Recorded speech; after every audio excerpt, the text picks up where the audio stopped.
on va commencer parce que c'était prévu pour 11 heures, donc bienvenue, merci pour avoir choisi cette de plusieurs options ce matin. Bien sûr, les slides sont en anglais, c'est juste comme ça, de changer entre anglais et français, c'est quand même difficile, ça prend pas mal de temps de faire les slides. Je vais utiliser quelques mots anglais, donc je suis déjà désolé pour ce cas parce que bon, je suis anglais. Ce que je vais vous parler aujourd'hui, c'est comment faire vraiment des petits changements dans votre code de Java et de réussir d'avoir vraiment des grands gains en performance. Alors, je veux juste savoir un ou deux basiques de vous. Bon, vous êtes tous des programmeurs de Java?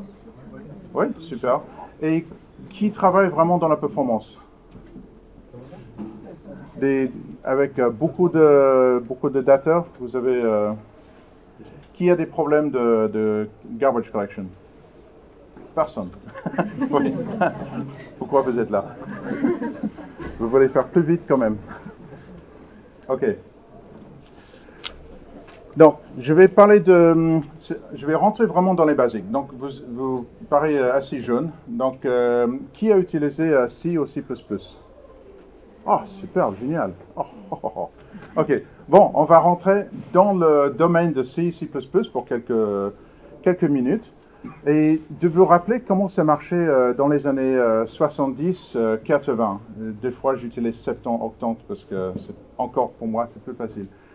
De commencer 80, 95, pour moi, c'est 4 fois 20 plus 15. J'ai besoin de faire les calculs. Donc, vous entendrez octante. J'espère que vous comprendrez. Donc, on va rentrer dans les basiques. Et je vous explique pourquoi après. Et j'espère, j'ai un micro, j'espère que ça marche. Je parle assez fort, donc j'espère, apparemment c'est parfait. Voilà. Le binaire, le décimal, le hex et le binaire. Donc, le décimal, le numéro 100, intéressamment, c'est 64 en hex. Donc, ça veut dire 6 fois 16 plus 4. Donc, 6 fois 16, c'est 96 ou 96, plus le 4, c'est 100. Et finalement, en binaire, c'est exactement le même. Bonjour. Donc, ça, c'est ce que vous avez d'habitude. Vous voyez tous les jours les numéros, les chiffres exactement comme ça. Mais des fois, c'est encore pire parce que quand on met dans les fichiers, en fait, ce n'est pas vraiment le décimal. En fait, c'est binary coded decimal. Donc, en fait, c'est les chiffres qui sont encore pires. C'est pas 1, 0, 0. C'est les chiffres ASCII. Donc, ça devrait traduire d'abord de ASCII vers décimal et de décimal vers le hex. Et ça, c'est la partie que le CPU comprend. Donc, on perd déjà pas mal de temps de faire toutes ces traductions entre les différents types de chiffres. Juste pour de comprendre ce que c'est, on a les bytes. Les integers, en général, sont 4 bytes. On a des longs, on a des floats, et les floats, c'est 4, et les doubles, c'est 8 bytes. Mais dans Java, c'est normal que tous les processeurs aujourd'hui, même dans les téléphones, sont 64 bits. Donc presque tout est minimum de 8 bytes. Donc même quand on met un seul byte, des fois c'est arrondi jusqu'à la prochaine 8 bytes. Donc on peut mettre plusieurs, on peut mettre par exemple 8 bytes dans 8 bytes, bien sûr.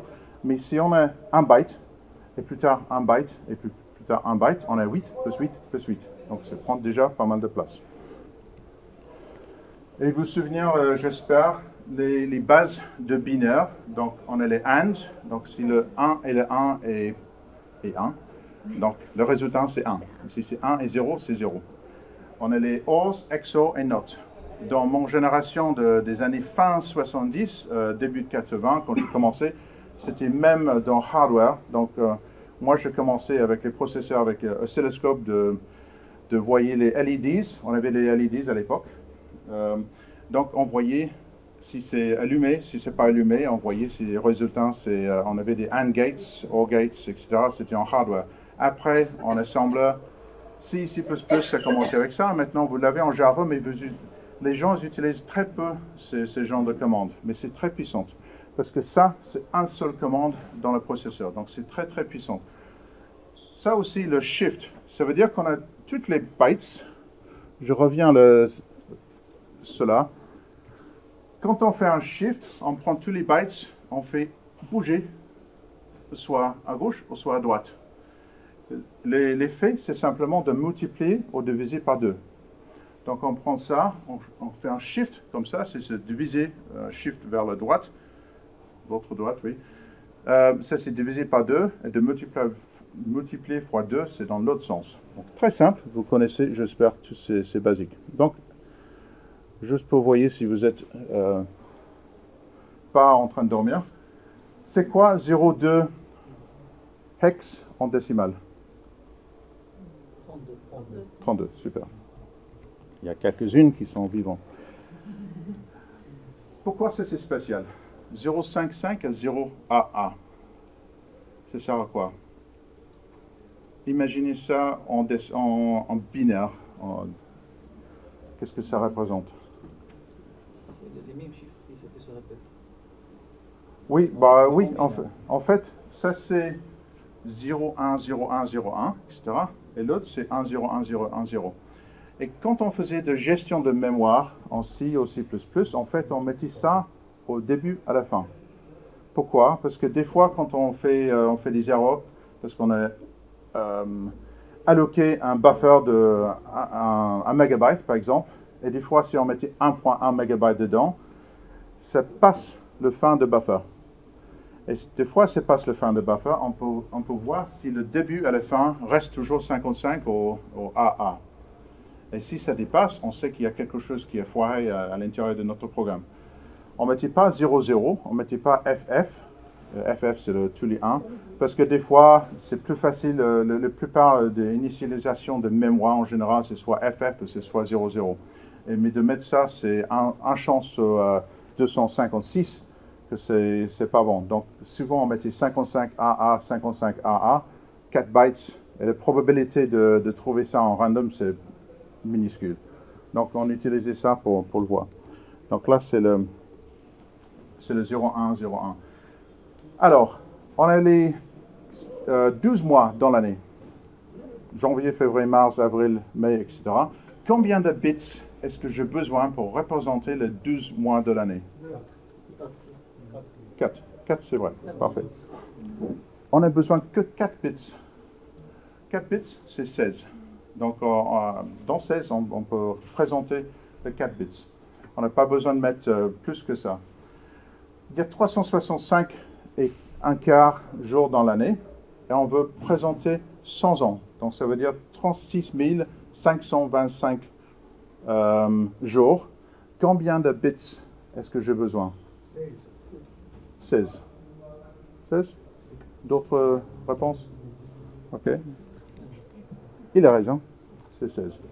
Pourquoi? Parce que 16 bits, c'est 64 000, et le 36, c'est un petit peu moins que ça, donc voilà, 16 bits. Et la dernière question, c'est quoi note moins 1? Vous voyez en bas là. Moins 1, c'est en fait, c'est tous les F, et le note moins 1, c'est 0. Donc voilà. Alors, une petite formule utile.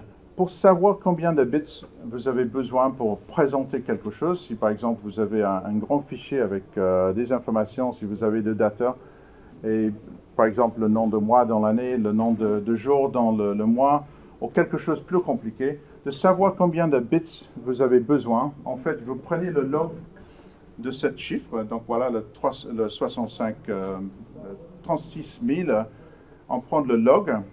On prend le log de 2, c'est quelque chose que je me souviens depuis, j'avais 12 ans ou quelque chose. Vous divisez le 2 et la réponse, c'est le nombre de bits que vous avez besoin. En fait, on n'a pas la notion de 0.15 bits, donc c'est toujours le prochain, donc 16 bits. Et c'est très facile, très utile. Vous prenez le calculatrice, vous mettez n'importe quel chiffre, par exemple 100 000, vous mettez 100 000, vous prenez le logarithme, 100 000 évidemment c'est 5, vous divisez par 0.03, 01, 03, ou 2999, etc. Et voilà la réponse. OK. C'est la fin de ces parties-là.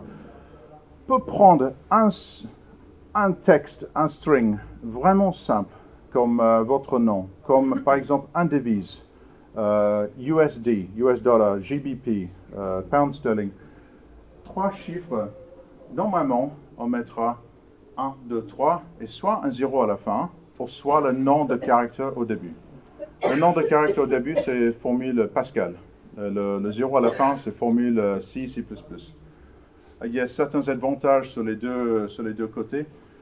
Si le 0 c'est à la fin, on a besoin de calculer la longueur chaque fois.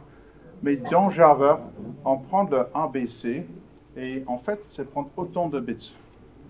C'est 48 bytes, juste pour un seul petit string. C'est pas simplement les strings, c'est les dates, big decimals, arrays, tous. Chaque fois que vous mettez quelque chose dans la mémoire de Java, sauf dans certains cas, si c'est copié, c'est une référence, etc. Si vous recevez des informations, par exemple HTTP ou d'autres choses, une JMS ou d'autres messageries, chaque fois c'est 48 bytes.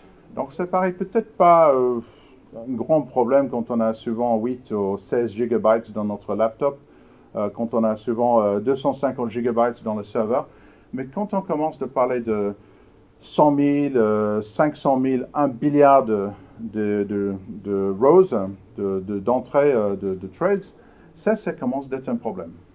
En plus, pour chacun des 48 bytes, imaginons un objet qui a à l'intérieur de cet objet plusieurs d'autres objets. Chaque fois qu'on fait une allocation de cet objet, on est obligé de faire toutes les autres allocations. Et chaque fois qu'on fait ça, on a besoin de faire le garbage collection après. Donc, quand on fait une allocation quand on cherche de mémoire, quand on fait un new, en fait, le Java, il prend des mémoires, mais il prend des mémoires là, encore là, encore là, encore là. On a notre espace de mémoire. Et très vite, c'est remplir avec les petits objets. Et chaque fois qu'on a besoin peut-être 1 gigabyte, ou non, pas 1 gigabyte, on a besoin peut-être 1 mégabyte. On fait new 1 mégabyte, il n'y a pas si de place. Il n'y a peut-être pas une place qui est 1 mégabyte entière. Donc, le garbage collector est obligé de tourner pour réarranger tous ces objets, de chercher 1 mégabyte. Et c'est ça qui pose les problèmes. Pour la date, par exemple, je disais déjà que une date, c'est 48 bytes. Mais on n'a pas besoin de... On savait déjà que juste pour mettre toutes les dates pour les prochains 100 ans, c'est que 2 bytes. Mais Java, c'est prendre 48 bytes. On peut, par exemple, dans le C++, on peut faire les bit fields. On peut en Java faire les bytes. On gagne quand même un petit peu, mais c'est quand même 16 bytes. Donc, c'est pas génial. Encore, pour vous montrer les différences. Ça, c'est la représentation de Java pour une date. C'est pour la date d'aujourd'hui. C'est pas vrai, c'est juste coller 1, 0, 0, 1, etc. Donc, ça, c'est random, mais ça présente le taille un Java. En fait, la date en barre, en verte, c'est vraiment la date d'aujourd'hui, le 17 novembre 2015. En fait, vous prenez ce chiffre-là, en fait, qui est 16 756, vous multipliez par le nombre de millisecondes dans la journée, qui est en fait 86 millions 400 000, ça c'est le nombre de millisecondes dans la journée. Vous multipliez ce chiffre et vous le mettez comme langue à l'intérieur de date et vous allez trouver aujourd'hui. En fait, ça c'est tout ce qu'on a besoin, 2 bytes. Donc, si on prend de l'information qui arrive par exemple sur un fichier, peut-être si quelqu'un nous a envoyé par JMS, ça arrive par HTTP, peut-être ça arrive en JSON, ça arrive en XML, CSV. Qui travaille avec JSON ici? Quelques-unes, oui, pas mal. XML, oui, pareil. Le CSV, c'est le fichier délimité. Les bases de données, ok, les JMS, HTTP. Ok, bon, c'est vraiment un super bon mélange, excellent. Donc, vous avez quand même beaucoup des informations, de data qui arrivent. Et chaque fois que ça arrive, Java ne va pas faire la comparaison entre chacun pour voir si c'est le même chiffre ou si c'est le même caractère. Il alloquait un nouveau objet chaque fois. Et quand on prend quelque chose assez simple comme ça, moi je travaille dans le domaine de finance. Donc ça c'est quelque chose, c'est pas un swap. on fait un échange entre deux devises, par exemple l'euro et le dollar.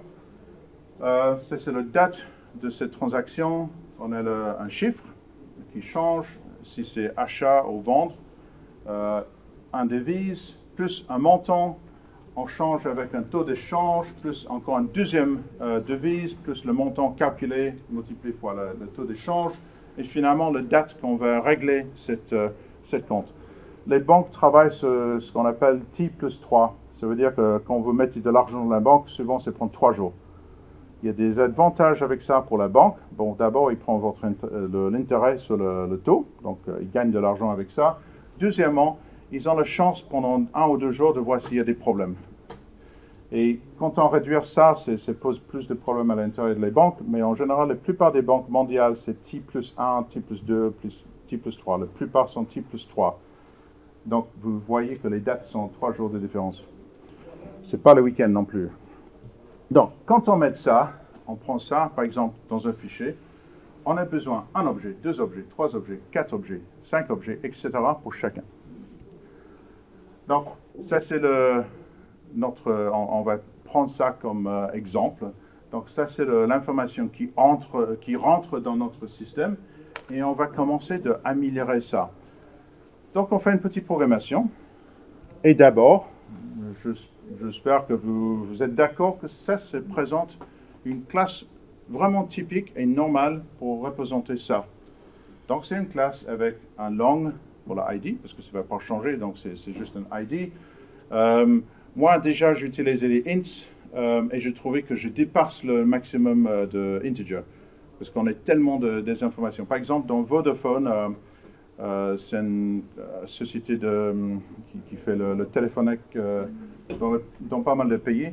On a 88 000 messages par seconde. Donc, on dépasse très vite le maximum de integer. Donc, même long, on a des limites. Donc, on met un long, on a un date, trade date, string, by cell. Ça peut être un boolean, mais bon, pour l'instant, j'ai mis date, string, string, string, etc. Donc, chaque fois qu'on fait un nouveau trade, on a un besoin. Nouveau, nouveau, nouveau, nouveau. Donc, un new pour chaque fois. Et pour faire le parsing, c'est très simple. On fait simplement line split. On peut utiliser le virgule. Et voilà, on peut initialiser tous les champs. Et voilà, on a notre classe. Très simple. Et vous êtes d'accord que si quelqu'un vous donne ce fichier, au bout de 15 minutes, vous savez faire la même chose et tout marche très très bien. Il n'y a aucun problème. Et ça marche en Java, mais dès que vous commencez de dépasser 1 million, 2 millions, 3 millions, etc., vous aurez des problèmes. Vous allez noter que ça marche très très vite, il n'y a aucun problème. Et vous mettez par exemple une demi-giga pour le heap, et ça marche. Et ça marche pour 500 000, aucun problème, il n'y a pas de problème de performance. Mais votre chef demande, voilà, maintenant on a 500 000 qui vient de notre correspondance, et tout de suite ça ne marche plus. Quand vous voyez le garbage collection sur un heap d'une demi-giga, c'est assez vite. C'est moins d'une seconde. Mais vous mettez peut-être un heap de 10 gigas, peut-être de 15 gigas. Et ça marche encore, ce n'est pas de problème. Mais dès que vous avez un garbage collection sur 10 ou 15 gigas, c'est vraiment 5, même 10 secondes. Ça prend vraiment de temps. Donc votre machine s'arrête complètement. Ce n'est pas simplement, même si vous mettez un seul thread, ça arrête la machine entière. Ça prend tous les processeurs, tous les corps que vous avez dans votre machine pour le garbage collection et votre machine ne marche plus pendant 5-10 secondes. Donc c'est très très, je ne connais pas la mot en français pour verbose, c'est grande, ça prend beaucoup de place. En fait c'est pire que XML. Java est encore pire que XML. Ça prend plus de place. XML c'est plus efficace que Java. Et ça, c'est choquant. Ça, je ne savais pas il y a 2 ans. Donc, je commence à faire des travaux là-dessus. En fait, c'est pire. Et là, j'ai grandi. Maintenant, il est open source. Donc, je mets la version 3 dimensions de comment ça s'appelle, Juke. Et je l'ai agrandi. Je fais comme moi. Donc, il est trop mangé. C'est les bons bouffes. Il n'a pas mangé assez de ça. Ça, c'est le super bon. Ça, c'est frais. Ça, c'est C et C++. Tout ce qu'on voit, on l'a. Il n'y a pas de garbage dessus. Quand on utilise quelque chose, on a exactement ce qu'on veut. Si on met quelque chose dans la poubelle, au bout de quelques jours, c'est parti. OK? Il n'y a pas de garbage. Ça, c'est Java. En fait, c'est pire. Parce que ça, c'est une liste. Ça, c'est une liste de légumes. En fait, chacun des légumes sont encore emballés dans encore de plastique. Donc, ça, c'est devrait être des légumes dans le plastique, en collection encore dans le plastique. Donc, c'est vraiment ça. Ça, c'est Java. Et chaque fois qu'on utilise l'information à l'intérieur, on a besoin d'emballer l'objet et on jette tout le garbage et on a besoin de faire un garbage collection après. C'est exactement pareil. C'est le même problème. Et si on laisse cette garbage le plus longtemps, qu'on on compacte de plus en plus petit, en fait, ça prend plus de temps pour faire la garbage collection. C'est exactement la même chose. Moi, j'ai une théorie que, en fait, que c'est comme Java s'était commencé avec Sun, et comme Sun, leur business c'était de vendre hardware, ils n'ont aucune obligation de mettre les tailles plus petites. Donc, eux, ils adorent les grands objets. C'est pas simplement Java. Qui travaille ici avec Clojure? Non? Scala? Super. Groovy? OK. C'est pareil. C'est le JVM qui est le problème. C'est pas simplement le JVM qui travaille avec C#, Microsoft. Oh, quelle horreur. Les pauvres. Bon, c'est pareil. C'est la même chose. En fait, vous avez un gestionnaire qui a pris tous les problèmes dans le virtual machine, et c'est le virtual machine qui s'occupe en moyen, c'est mieux que le programmeur moyen de C ou C++, mais en général, c'est le même problème. Vous êtes naturellement les meilleurs programmeurs, je suis sûr. Donc, si vous savez programmer plus efficace, vous pouvez faire des super grands avantages. Qui utilise les in-memory data grids? Quelque chose comme, bon, il y a plusieurs, certains qui sont payants, d'autres qui sont open source. In-memory data grids, en fait, c'est un map ou un cache distribué. Oui, c'est un hash map, oui, exactement. Donc, on a EH-cache, par exemple, je dis oui, voilà, EH-cache. Donc, ça c'est open source, mais c'est payant à la fin. J'aime faire maintenant, c'est open source, mais si vous voulez les bonnes choses, c'est payant. Coherence, c'est vachement payant. Naturellement. Il y a Memcached, Hazelcast, c'est pas payant, Gigaspace, c'est payant, EHCache, Terracotta, etc., ils sont encore open source, mais payants à la fin pour les licences. Donc là, c'est des utiles que quand on n'a plus de mémoire dans notre machine, on prend la même interface avec ces utiles. Ils sont très faciles à utiliser. Par exemple, va chez le site web de Hazelcast, ils ont des exemplaires sur l'écran, ils sont vraiment faciles à comprendre. C'est simplement un map, on met le data dans le map, et quand on veut retrouver à la fin, on fait un get avec le index, et voilà notre data. Mais l'avantage, c'est quand on a plusieurs machines, on peut distribuer les maps sur plusieurs machines. Donc, on a par exemple 10 gigas ici, 10 gigas, 10 gigas, 10 gigas, peut-être plusieurs machines. On peut partager le 10 gigas sur 5 machines et on a effectivement 50 gigas. C'est très efficace et c'est très facile à utiliser. Ah, excellent. Ne touche pas. Alors, où est-ce que j'étais? Voilà. Donc, qui utilise Binding? Java Binding. JAXB, JBex, des choses comme ça, ok, donc quelques-unes. Souvent, quand on a de XML, quand on a XML, on a besoin de faire le Java qui présente le XML. Donc, on utilise un truc qui s'appelle Java Binding, et c'est prendre votre fichier, c'est faire des analyses, et c'est créer des fichiers qui représentent exactement votre XML. Donc, JAXB, c'est plutôt le standard, c'est Java API pour XML Binding, donc JAXB. Donc, on prend quelque chose comme ça en XML, et on arrive avec quelque chose comme ça. Ça, c'est facile pour vous à écrire, mais avec Java Binding, c'est moins d'une seconde pour faire ça. Vous avez toutes les getters, les setters, même la possibilité de faire le parsing. Donc, on prend ces informations-là. Comment on peut stocker plus efficace? On peut mettre, par exemple, chacun des rows. Ça, c'est, dans cet exemple-là, c'est 70 bytes. Dans 70 bytes, c'est moins quand même que dans Java. Dans Java, c'est plus que 300 bytes. Donc, on a déjà perdu 4 ou 5 fois plus de mémoire en mettant en Java. On peut mettre chacun des rows comme un string. Donc, c'est plus efficace. Donc, on peut mettre 4 fois, même 5 fois plus des informations. Mais le problème, c'est quand on fait des recherches, par exemple, on fait get tous les trades qui sont moins d'une certaine date, ou qui sont US dollars, qui sont euros, ou quelque chose comme ça, on est obligé de faire les parsing chaque fois pour chacun des informations. Donc, c'est lent. C'est très vite pour mettre dedans. C'est assez efficace pour l'efficacité de mémoire, mais c'est lent pour faire des recherches. En fait, pourquoi on le met dans le mémoire? Pourquoi pas ce disque? Parce qu'on met dans le mémoire parce qu'on veut faire des recherches plus vite. C'est la boot. Donc ça marche pas, c'est pas génial. On voit quand même, c'est beaucoup plus vite, mais on voit quand même que les gens mettent de XML aussi. On a des grandes banques, des clients qui sont des, je peux pas, je suis sur vidéo donc je peux rien dire, mais demande-moi après je veux dire les banques, mais il y a des grandes banques qui mettent de XML dans des grandes bases de mémoire dans le format XML. Et quand ils font des recherches avec XQuery, XPath, etc.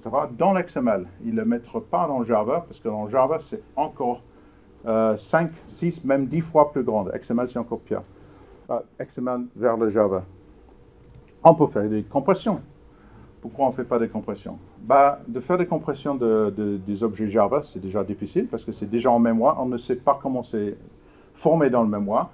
On peut prendre le XML, on peut compresser, mais bon, on gagne beaucoup avec le mémoire, mais encore, quand on fait les recherches, on a besoin de décompresser et de refaire le parsing. Donc, c'est encore pire. Donc, on a beaucoup de gains pour le mémoire, mais de faire les recherches, c'est très, très, très lent. Évidemment, je vais parler de binaire. C'est pour ça que je veux demander certaines questions au début.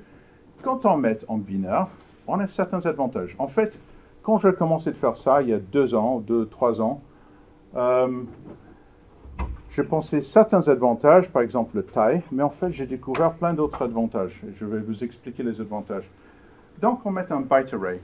Byte array, c'est la façon dans Java plus facile de mettre des informations sans avoir plein d'autres choses, les objets autour. Le problème maintenant, c'est à nous de mettre ça en binaire. Mais Java, c'est un langage objet, et on a des getters. On ne touche jamais les private variables à l'intérieur de Java. Donc, prenons par exemple le date. Quand on fait trade date, on fait get trade date et on a set trade date. C'est très simple. Okay? Donc, on ne sait pas comment c'est stocké à l'intérieur. Donc, on peut changer le moyen à l'intérieur. On peut faire quelque chose que 2 bytes, par exemple, pour le date. Mais quand on fait get trade date, on ne change pas l'interface. Donc, quelqu'un qui utilise une autre classe ne voit rien de tout. C'est exactement la même classe qu'avant, mais on a changé la façon de représenter à l'intérieur.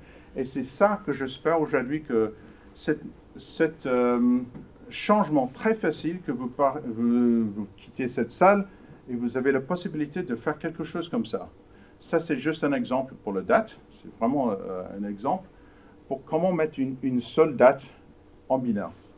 Donc, word from byte, c'est juste un utile que je fais. Donc, c'est fait le shifting à gauche, à droite, etc. Donc, toute le source code, vous pouvez prendre après si vous avez un memory stick, un USB ou quelque chose. Sinon, vous me donnez votre email ou je le donne à Devox et vous pouvez chercher. Donc, c'est tout à fait facile à faire. Donc, quand on fait get trade date, en fait, on prend que 2 bytes. On prend les 2 bytes, on le met dans un long, parce qu'on a besoin d'un long dans Java. On multiplie, comme je dis avant, fois 86 400 000. Ça, c'est le nombre de millisecondes. Donc, c'est 24 fois 60 fois 60 fois 1000. C'est le nombre de millisecondes dans la journée. et on fait un return new date. Donc, quelqu'un qui utilise getTradeDate ne voit rien du tout. Mais à l'intérieur, ils sont que 2 bytes, pas 48. C'est un grand changement. On a l'avantage de 24 fois moins de mémoire. Et c'est pareil pour le setter. On prend la date, on prend le getTime, on divise par le même chiffre, on met les 2 bytes avec le shift et on les met dans exactement la même place. Dans XML, ça devient un petit peu plus compliqué parce que le XML, vous savez, ça change. Des fois, vous avez des parties qui répètent et vous êtes obligé d'ajouter certaines calculations pour chercher l'information que vous voulez. Dans cet exemple-là, l'information est fixed. Donc c'est pour ça que j'ai mis le numéro 8, c'est fixed, ça ne change pas. Ça, c'est la partie plus difficile, de chercher est-ce que c'est numéro 8, est-ce que c'est plus loin, etc. Donc il y a certains calculs à faire. Donc ça, par contre, ça marche très très bien. Et ce qui est très important, c'est la même API. Donc si vous avez déjà la code qui marche déjà, vous n'êtes pas obligé de changer. Vous avez le getTradeDate, setTradeDate, getNon, setNon, etc. Et ça ne change pas. Oui, on a le temps de voir un petit peu de code. Donc je vais vous montrer un petit peu de code. Ce que j'ai fait, c'est de prendre l'écran, la résolution, c'est pas génial. Donc on verra ce qu'on voit sur l'écran. J'ai pris cet exemple et je le fais en Java classique et je le fais en Java binaire. Et je fais un programme qui teste, qui lit, génère en fait les fichiers, génère les fichiers. Et je fais un test de recherche, je mets 1 million dans un list, et je fais des tests en objet, et je mets 1 million en binaire, et je fais des tests. Je fais des serialisations, et je fais des déserialisations. Et je le fais avec mémoire, comme ça, ce n'est pas un test de la vitesse de mon disque. Et je peux comparer les deux. En fait, j'utilisais un factory pour comparer les deux, comme ça, le code, c'est exactement le même. Ce n'est pas deux types de code différents. Bon, si ça marche, patiente quelques secondes.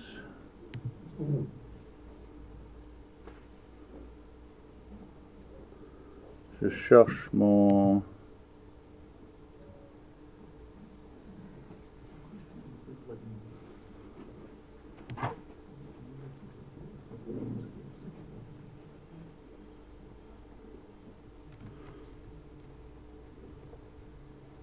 Et le voilà.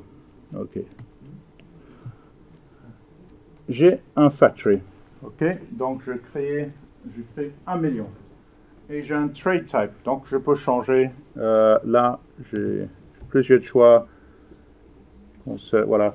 Donc, j'ai les versions binaires, j'ai d'autres versions, j'ai les versions objets. Donc, pour l'instant, on ne va pas lancer la version objet parce que ça prend beaucoup de temps, en fait. Mais je sauvegardais le output. On va comparer les deux. Donc, je sauvegarde comme commentaire et on peut garder les deux.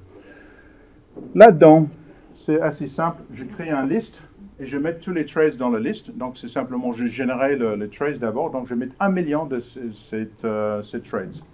Donc, ça, c'est simplement un générateur qui prend un devise en random, c'est prendre un montant en random et c'est prendre un taux d'échange en random, pas super random, mais c'est conditionné.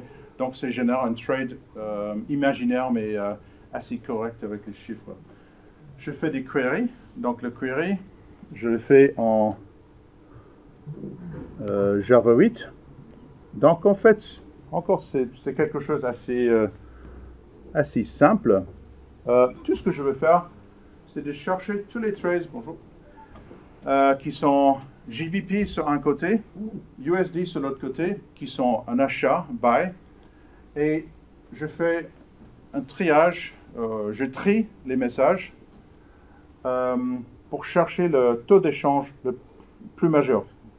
Et finalement, je limite, donc je prends la première et je fais le output. Donc c'est simplement une petite recherche pour chercher le trade qui est le plus, avec le taux d'échange le plus haut.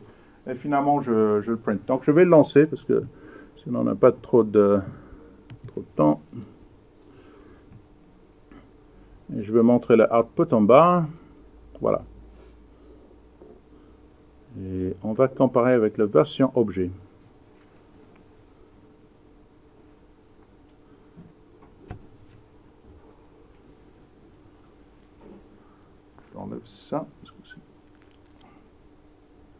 peut-être je ne peux pas.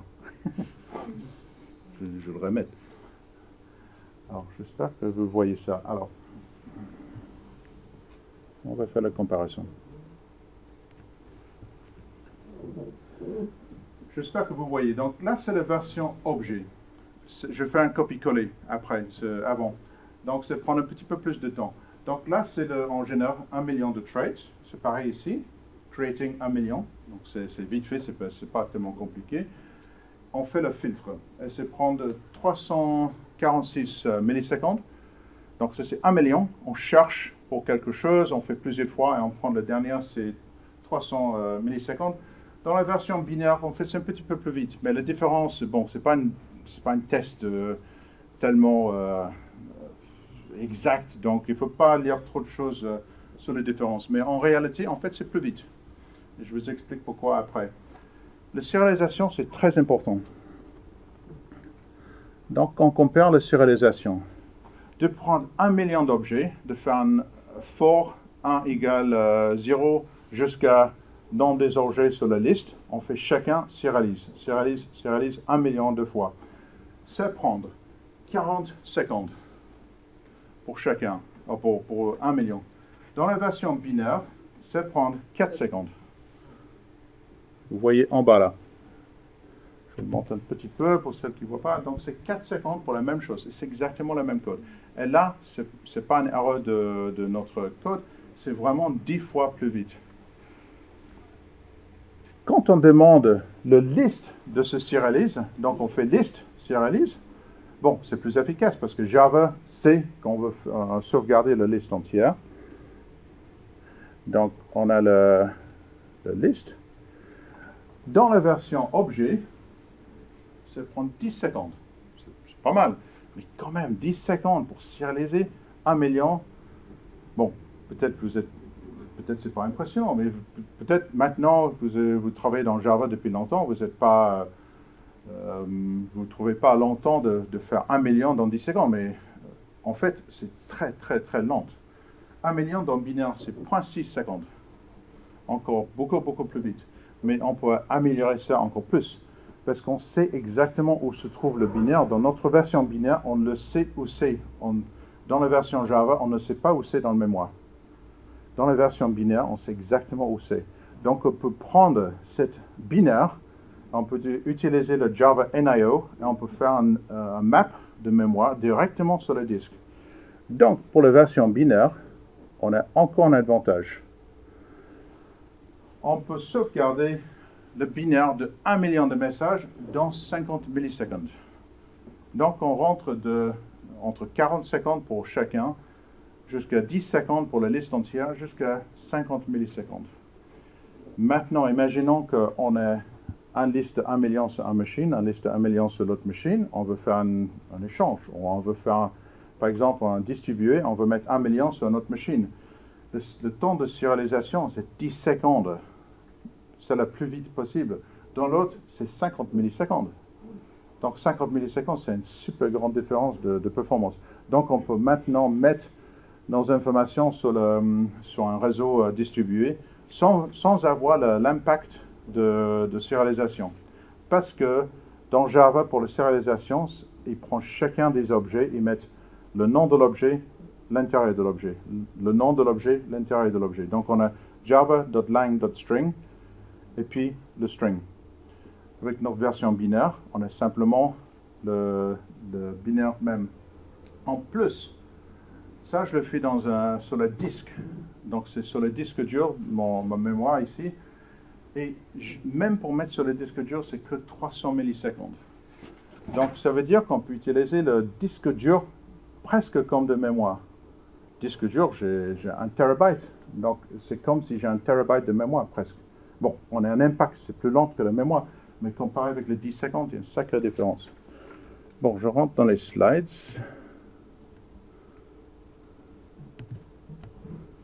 OK. Donc, juste pour donner les différences, ça c'est la taille en mémoire de Java normal. Ça c'est la taille en version binaire. La taille, quand j'ai commencé, c'était plutôt pour la taille. Je pensais que la taille c'est plus important. Il y a plein de clients qui ont des problèmes de taille, etc. Mais en fait, Le vrai gagne de ça, c'est la performance. La performance, parce qu'on n'a pas besoin d'en créer plus des objets, on n'a plus de garbage collection, on a un petit peu, mais très, très peu de garbage collection. Et la performance dans serialisation, c'est des fois 1000 fois, même plus vite. Ça, c'est un sacré gagne. Donc, la même version, juste pour comparer. Ça, c'est la version objet. Ça, c'est la version binaire. Et ça, c'est l'utilisation de heap space. C'est exactement le même. Ça, c'est 8 gigas. Et ça, c'est sur 2 gigas. Donc, ça marche déjà sur moins de mémoire. Ça prend 250. Et ça, c'est 40 secondes. Donc, c'est 5 fois plus vite. Et cette partie-là, c'est exactement la même longueur de cette partie-là. On génère dans cette version-là 5 millions de messages. Le temps de serialisation et le temps de déserialisation. En fait, juste pour montrer les différences. Donc, vous voyez 2 gigas de heap et 40 secondes. Donc, ça génère 5 millions de messages, exactement le même. Serialisation et déserialisation sur une deuxième liste. Donc, on a maintenant 10 millions de messages dans le mémoire. Ça, c'est encore plus important. Ça, c'est le garbage collection. Dans la première version, on a 2 garbage collection qui prennent une demi-seconde. Ça veut dire que notre machine s'arrête pendant une demi-seconde. Pour la première version. Encore 200 secondes et 8 gigas. Dans l'autre version, le maximum qu'on a, c'est 45 millisecondes. Donc, ça veut dire que notre code marche sans arrêt, sans utilisation de beaucoup moins de mémoire, beaucoup moins de processeurs, beaucoup moins de réseau, etc. Et se tourne plus efficacement dans beaucoup moins de place. Donc, cette version que je vous ai montrée sur un CSV, ça c'est quelque chose, si vous avez un CSV, quelque chose assez simple, c'est quelque chose que vous pouvez carrément faire. Ça vous prend quelques heures pour le début, pour faire des expériments. Dès que vous avez quelques librairies pour changer certaines choses, voilà, ça c'est une date, donc vous réutilisez le même code pour la date. Voilà un string, je vais faire d'autres choses avec le string. Ça prend quelques heures, peut-être de faire un grand fichier, peut-être ça prend un jour. Mais le deuxième fichier, c'est prendre quelques heures, etc. Donc, c'est prendre 1 ou 2 jours de faire quelque chose. Quand vous arrivez sur XML, c'est plus compliqué parce que vous êtes obligé de compter sur les parties qui répètent, etc. Donc, ça devient plus difficile. Mais c'est possible. Un bon exemple, dans la finance, on a un standard qui s'appelle FPML, c'est Financial Products Markup Language. Et c'est un standard qui est 11 ou 12 000 différents... That's what I reckoned. Ça, c'est Siri. Dodo.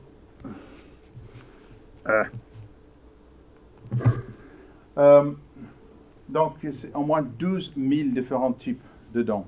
On n'utilise pas tous tout de suite, mais c'est juste une toute petite partie de ces 12 000. On a une partie de XML. On peut mettre ça quand on met ça dans les bytes du Java classique, ça prend en fait 144 bytes d'un objet. Et ça, c'est une partie de quelque chose beaucoup, beaucoup plus grande. En fait, un seul message FPML, en général, c'est entre 15 et 25 kilobytes par message à l'intérieur de mémoire. Quand on fait ça en binaire, en fait, on n'a pas besoin de reset frequency parce que c'est implicite. Donc, si on a un reset frequency, on peut générer à la demande. On n'a pas besoin de stocker en mémoire, en fait. Le period multiplier, en fait, on trouve que c'est entre 0, et en fait, c'est entre 1 et 30. Parce que c'est, en général, c'est le maximum. Donc, ça veut dire qu'on peut mettre dans 5 bits. Le period, en fait, je reviens à celle d'avant, c'est soit, en anglais, day, week, month, quarter, year. Donc, il n'y a que 5 options. Donc, ces 5 options, on peut mettre dans 3 bits.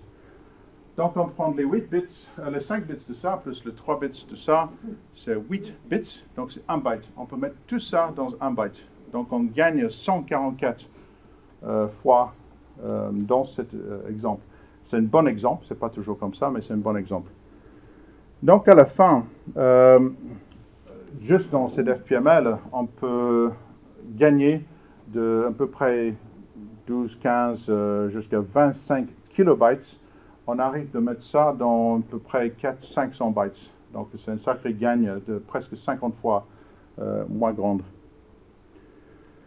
Donc on a parlé un petit peu de serialisation, déserialisation. Il y a un site sur l'internet qui fait la comparaison avec tous les différents types de serialisation. Et là, en fait, après, je dis, on a commencé avec la taille de mémoire, on a trouvé après que la performance c'est encore plus important. Il y a un outil, ça c'est deux links qui sont très importants, donc c'est plus facile. Qui a utilisé JMH? Java Micro Benchmark Harness. C'est très très utile pour la performance. Donc, cherchez sur Google, soit notez ça ou cherchez sur Google JMH, sinon Java Micro Benchmark Harness. C'est fait par quelqu'un qui bossait à Oracle en Russie et c'est vraiment superbe. C'est comme JUnit mais bien plus avancé. Si vous travaillez vraiment dans les millisecondes, même les microsecondes, même les nanosecondes, ça c'est quelque chose qui n'est pas du tout possible avec JUnit ou d'autres choses. JUnit, ça utilise déjà réflexion, donc c'est quelque chose qui marche très bien si quelque chose tourne dans quelques secondes, mais là, ça marche jusqu'à les nanosecondes. Et là, c'est génial pour faire les tests. Quand on fait les tests, c'est simple, output, on a plusieurs différentes options. Donc, on met le mode, le nombre de fois c'est tourné, on a l'erreur, les error bars, donc le maximum, minimum, le standard deviation, tout ça, plus voilà, nanoseconds par opération.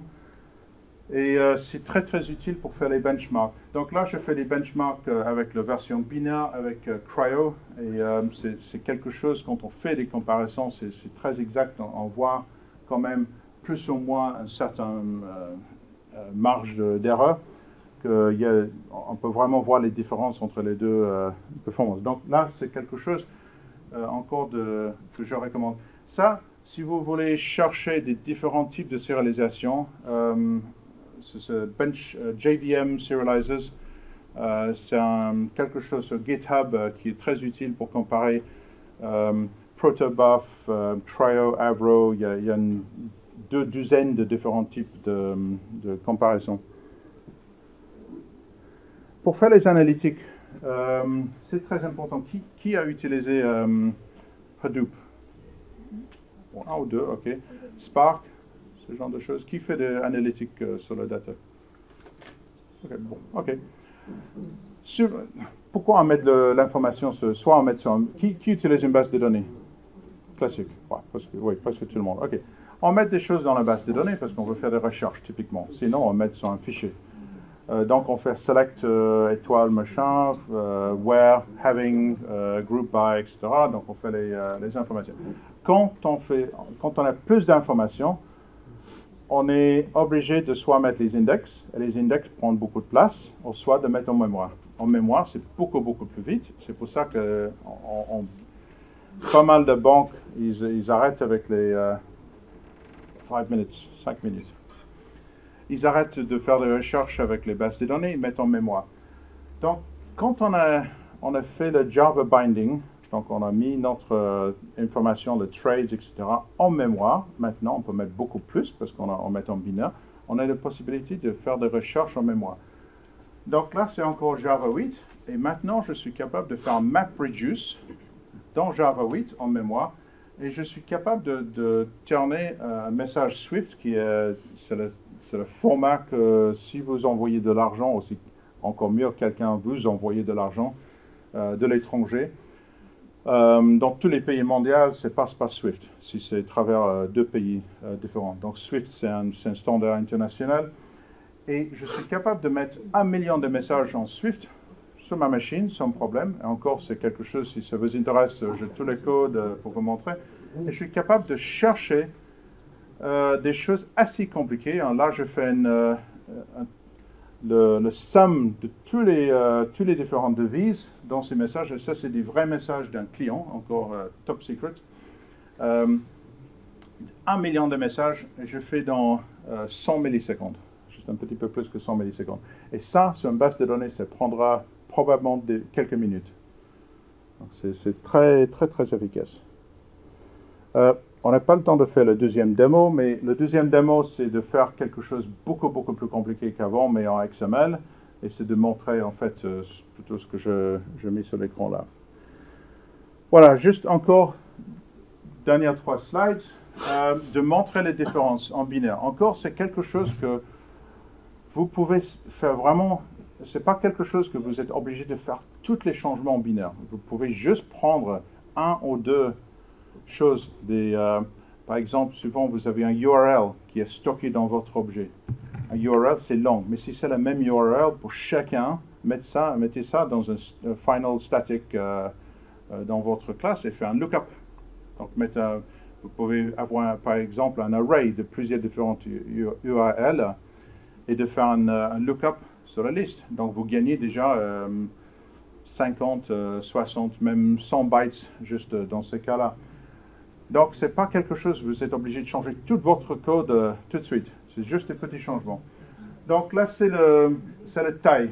Donc, objet classique, sérialisé, cryo, c'est un exemple, et la version binaire. Donc, vous voyez que ça change, ça dépend de la taille d'objet que vous avez. Vitesse. En fait, je ne vais pas parler pourquoi j'ai encore quelques minutes. Donc, je vous explique pourquoi c'est plus vite.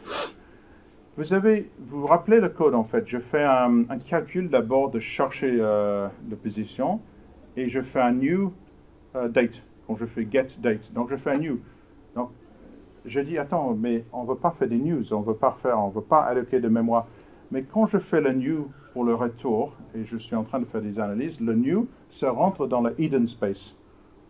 Donc, le new est collecté presque tout de suite. C'est un espace qui est réutilisé très très vite. Donc ça ne rentre pas dans les long-term garbage. Donc ce n'est pas quelque chose qui a besoin. C'est comme, j'aurais bien aimé que mes enfants, chaque fois qu'ils mangent quelque chose, ils mettent tout de suite dans la poubelle, mais ce n'est jamais le cas. C'est partout dans leur chambre. Et chacun des week-ends, c'est nettoyer votre chambre. Et ça prend plus de temps. Ça, c'est le garbage collection typique. La version binaire, en fait, c'est très vite. Donc, on prend l'avantage de l'allocation dans hidden space de la JVM. Mais la vraie raison pour laquelle c'est plus vite, c'est parce que ça rentre dans la cache de la CPU. Parce que quand on a un grand objet, ou un objet, on cherche par exemple le string, le date, etc. Les objets sont stockés en mémoire. Des fois ensemble, des fois partout. C'est m'est égal. Quand on cherche c'est quoi la date, on est obligé de chercher la mémoire. Le processeur fait le processing. Le temps de chercher une mémoire, c'est à peu près 120 nanoseconds. Mais si c'est dans la cache, c'est à peu près 15 ou 12 nanoseconds. Donc c'est 10 fois plus vite.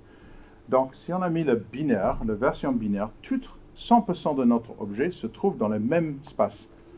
Donc quand on prend l'objet, si on prend la date de début, la date de devise, le devise, le deuxième devise, etc., tout est déjà dans la cache. On n'a pas besoin de chercher dans le mémoire. Donc, c'est carrément plus vite que la version objet. Et ça, on a trouvé... C'est évidemment maintenant, mais c'était pas un choc. On demandait pourquoi c'est plus vite. Ça devrait être plus lent parce qu'on fait plus de calculs et il faut calculer l'objet, il faut générer l'objet. En fait, c'est un Java 8, c'est en fait plus vite que les objets natifs. Et transport friendly. Donc, c'est un petit peu moins lent que les objets en général. C'est à peu près 2 fois plus lente, mais ça veut dire qu'on n'est pas obligé d'utiliser les mémoires dans notre machine. On peut utiliser les mémoires des autres machines, même le disque des autres machines, sans trop d'impact. Vous voyez l'impact de serialisation typique. C'est pour ça que les systèmes distribués sont très très lents. Maintenant, avec la version binaire, c'est beaucoup plus vite. Il n'y a pas de déserialisation. On prend l'objet, ça marche tout de suite. On prend directement le disque de réseau, met en mémoire, et le getter, get date, ça rentre tout de suite et ça calcule la date dans l'appel même. Donc, ça marche. On a mis en production, donc on a commencé vraiment avec les petites choses, mais on a mis en production chez Vodafone, Vodafone UK, Vodafone Allemagne. Bloomberg ont acheté. Donc, ça marche. C'est quelque chose que vous avez la capacité de faire vous-même à l'intérieur de vos objets. Et c'est quelque chose qui est maintenant prouvé, c'est en production. Et ça, c'est une alternative de Java qui est vraiment, c'est toujours Java. On n'a pas besoin de faire des linking avec des C, C++, etc. Et c'est quelque chose qui vraiment améliorerait de ce qu'on peut faire avec Java. Je pense que vous avez timing. J'ai 1 minute pour les questions. Et j'espère que ça veut dire shukran. Sinon, j'ai de mal. Mais je fais copier-coller de Google Translate. Et des fois. Donc, merci beaucoup, shukran. Quelqu'un a des questions?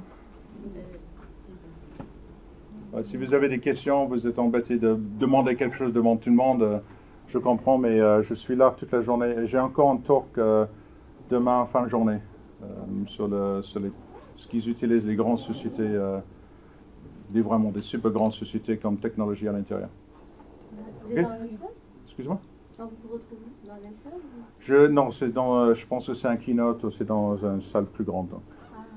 C'est un des talks que vous êtes obligé d'aller. Soit vous rentrez chez vous, donc c'est plus grande salle. Moins chaud, j'espère aussi. Merci.